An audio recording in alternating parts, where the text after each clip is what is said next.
বহরমপুর মেলা 2026 এখন চলছে রমরমিয়ে মেলা।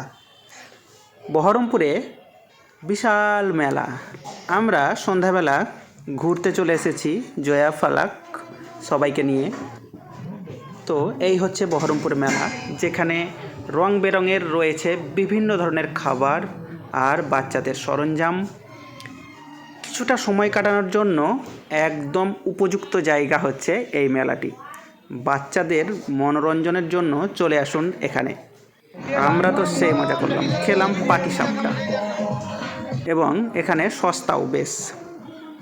জয়া ফালাক মজা করছে কিডস ওয়ার্ল্ড। এখানে 1 থেকে 12 বছরের বাচ্চারা 10 মিনিটের জন্য মজা করতে পারবে মাত্র 60 টাকার বিনিময়ে। আমাদের দুজন ঢুকলো, 120 টাকা গেল।